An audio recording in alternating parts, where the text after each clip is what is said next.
Welcome, friends, to the Crazy as Usual with Donna podcast. Today with Suzanne Tulien, brand clarity expert. She's the founder of Brand Ascension.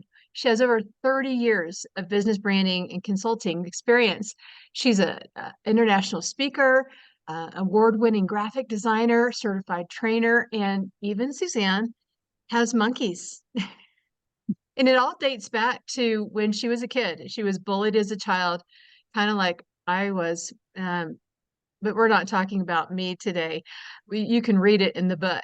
I'm excited for Suzanne to share a bit of her story because Suzanne, all of the rest of us, you show up so polished and professional and perfect because you've really crafted your brand.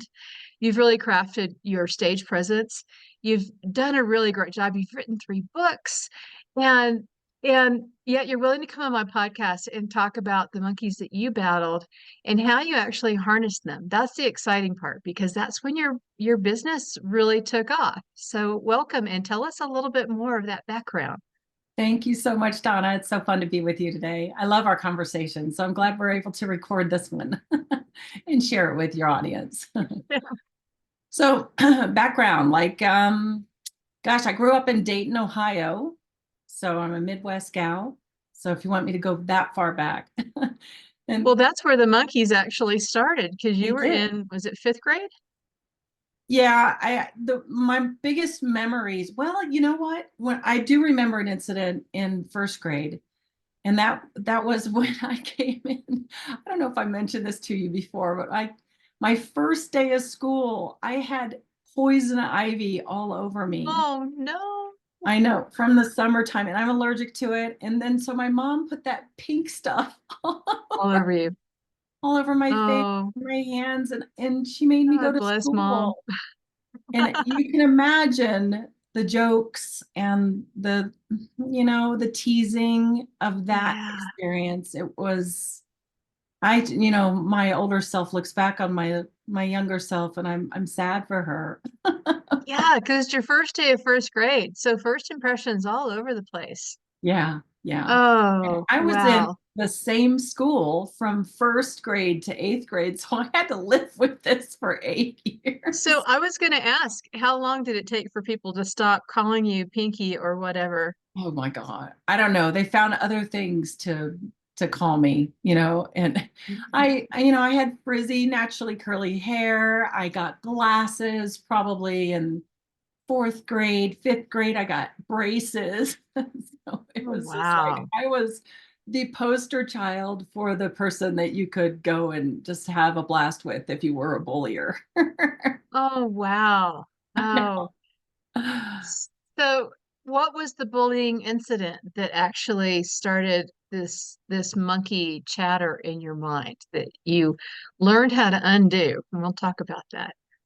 Yeah, so there were several incidences, and as the I went to a Catholic school. I think I have to preface all this with the Catholic school, and there were nuns teaching us in Hmm. this Catholic school, and we had a priest who walked the halls, and we could tell he was coming because you could smell his pipe.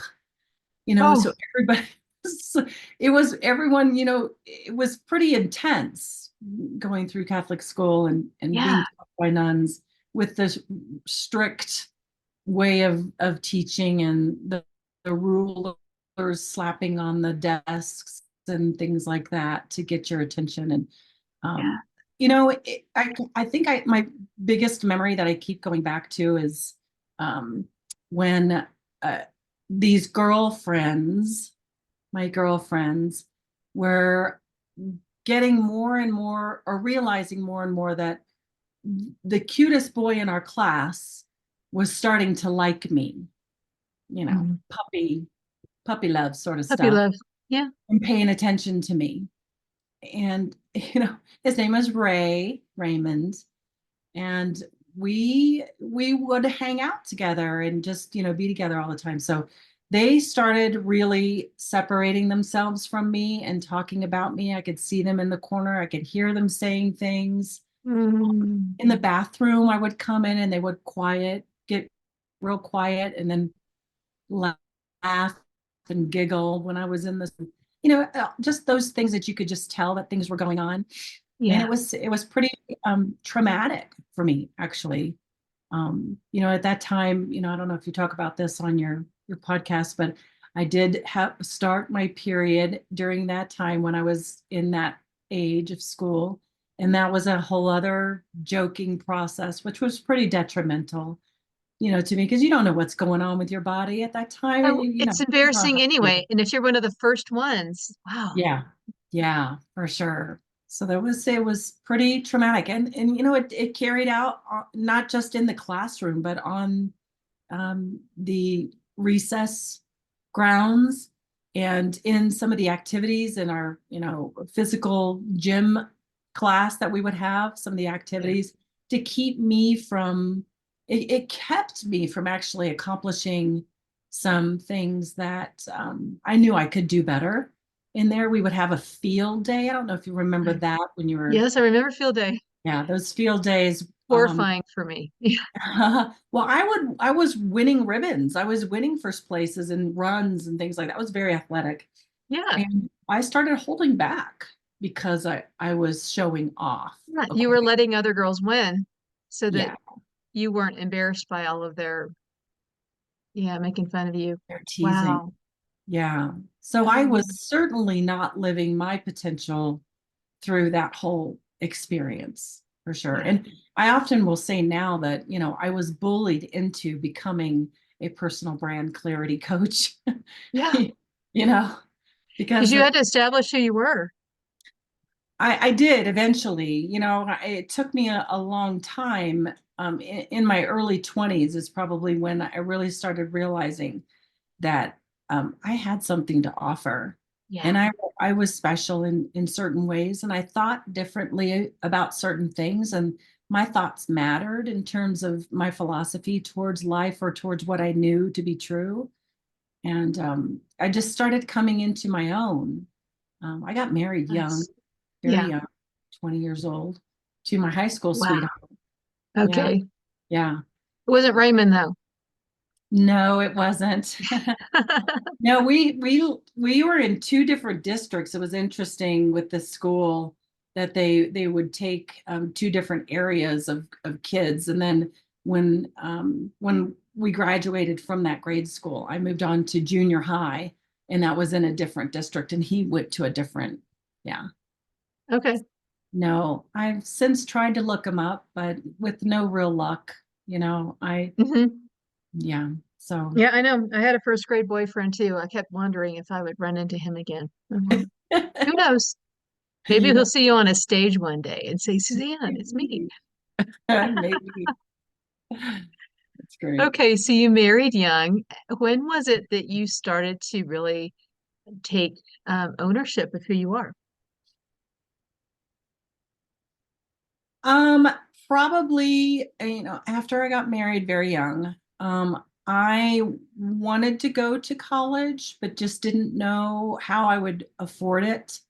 Hmm. And so I started working, obviously, and I started getting positions in my work jobs Hmm. that really gave me a lot of authority.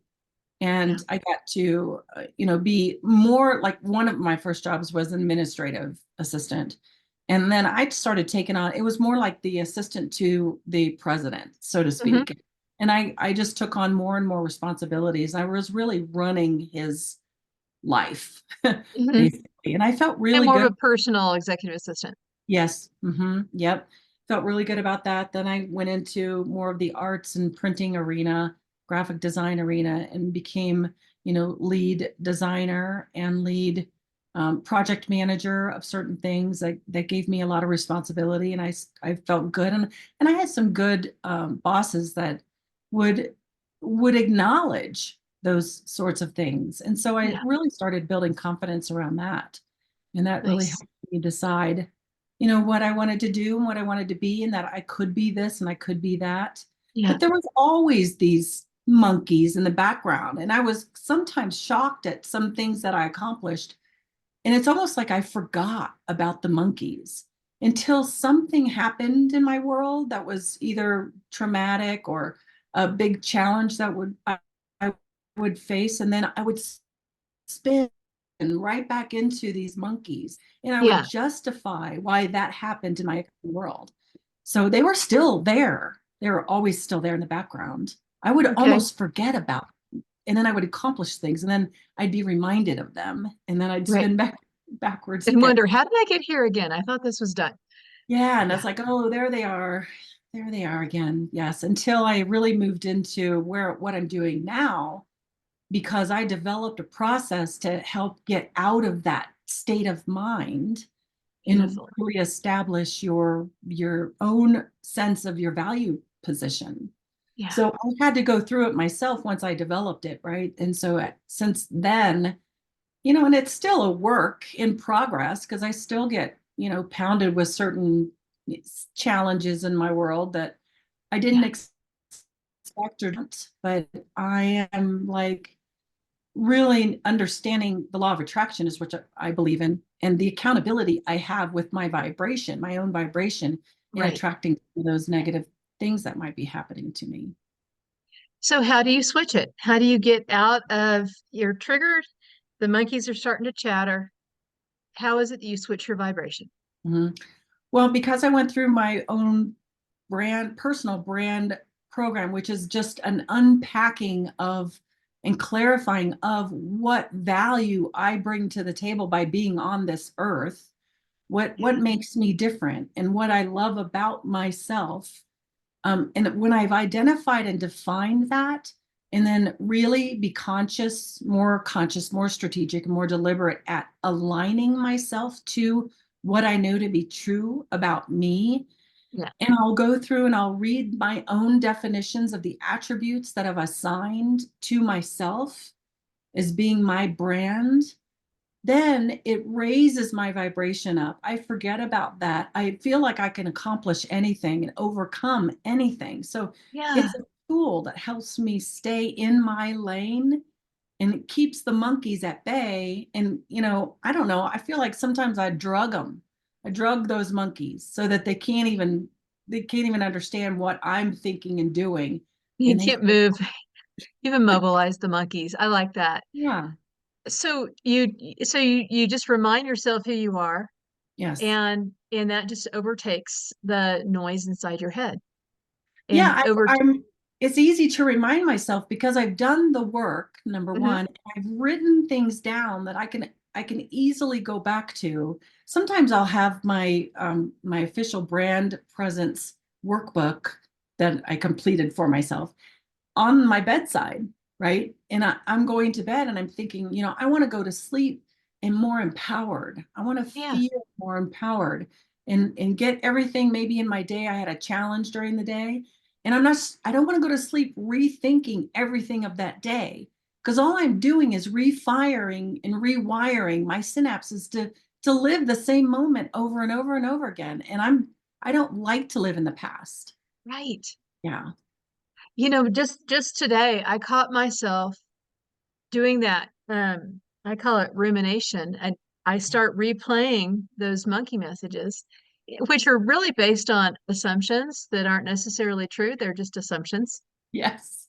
And there's I like, should I call and see if that's what she really meant? And then I stopped myself and I said, Donna, no, no, no. We have no reason to believe this is true. This is just a monkey message. And those monkeys just want to stop you from moving forward.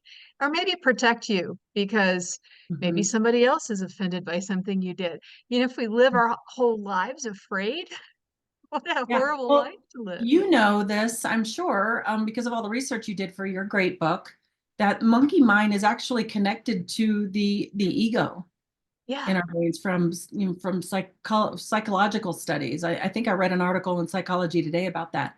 And Buddhist monks even refer to that term monkey mind, as being like an inner critic.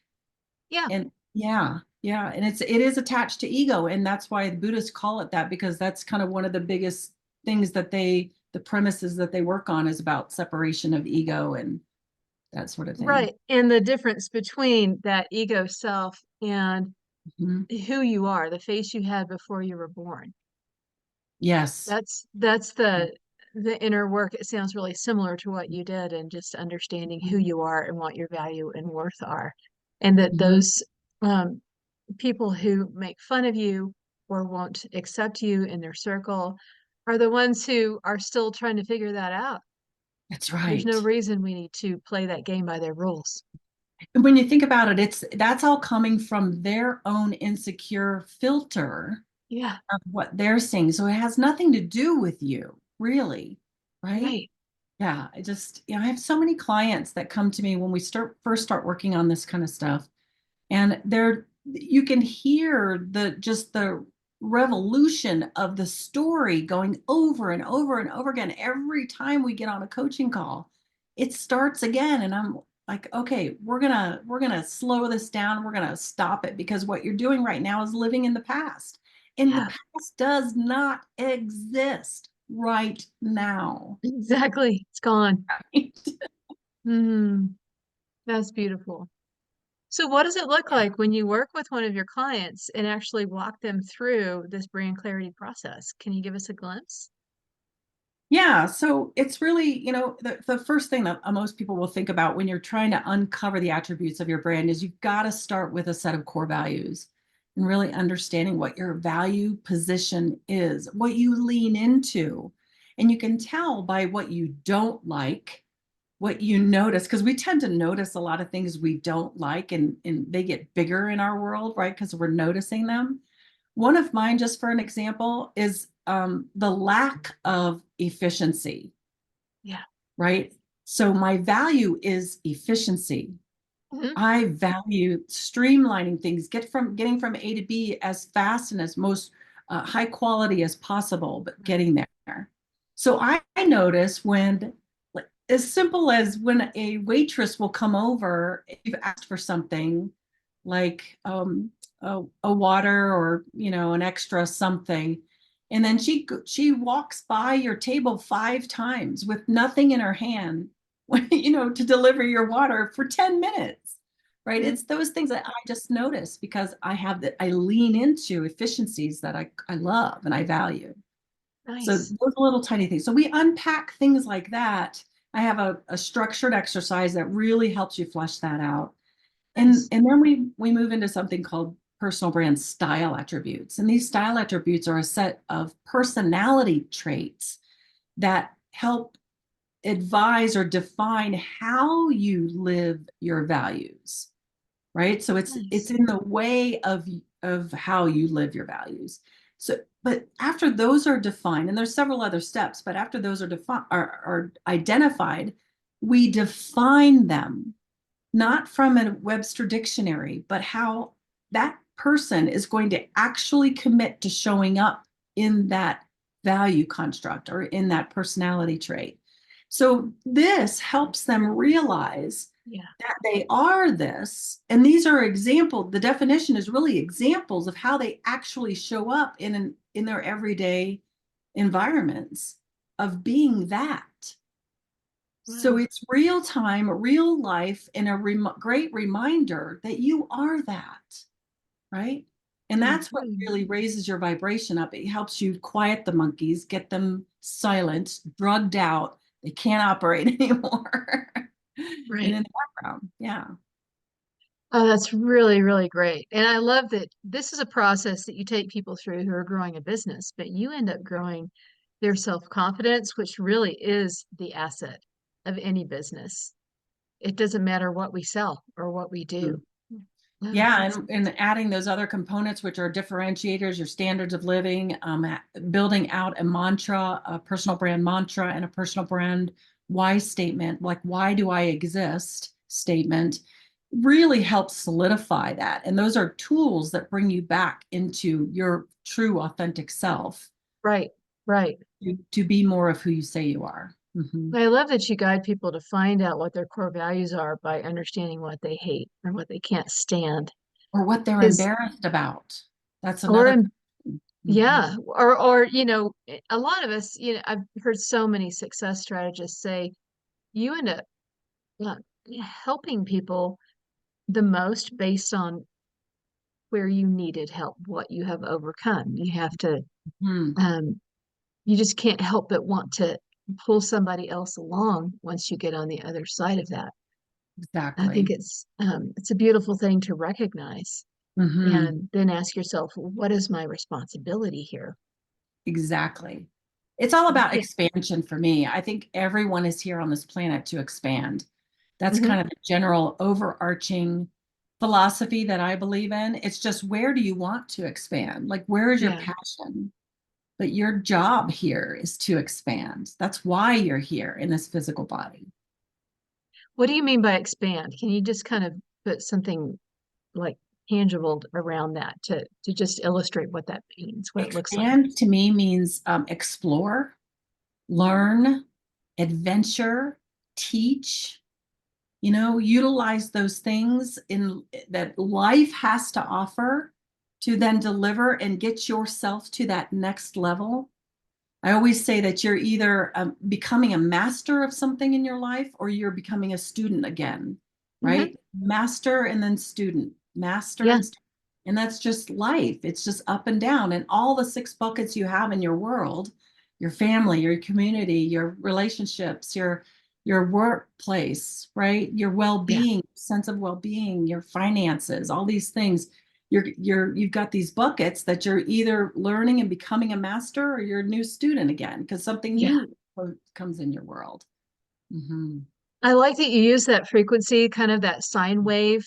Um, I just spoke with somebody just several episodes ago about taking that sine wave and making it just shortening the Yes. the The ups and frequent. downs. Yeah, I know there's a word for that. Sorry, engineers. You can always comment on this in the Highs and post. lows. But yeah, we have highs and lows. Mhm. But the more resilient we are, the more mentally strong we are, the shorter that sine wave signal is, and we're able to get further faster because that energy is kind of compacted and contained, and we keep moving forward. So I bet for Exactly. you, I know that you envision things that you want in life and you do them, like spending an extended time in, what was it, New Zealand this year? Yes. New Zealand, a little bit of time in Australia, but New Zealand mostly. It was so amazing that you just you make things happen. What are some other ways that you've been able to just visualize what you want to do and how you bring it into being? Some other ways. Well, my husband and I always talk about what we want to do and what we're looking at next quarter. Like, where do we want to go next quarter? What golf courses do we want to play next quarter? Right. Uh-huh. Um, so we're always like visioning, that's something that we like to do together. So you'll sit So down and talk about what we that can, looks like together. we do. Like, our next big vacation is already booked.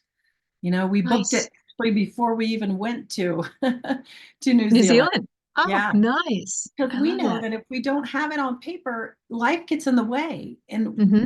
so we're just getting in front of it, getting more proactive because Right. we flourish and thrive in adventurous situations. We just love it. Yes, I get Mm. it. So it's I just can it's see I can see that in you. It's just being more conscious, strategic, and deliberate. I use those three words all the time.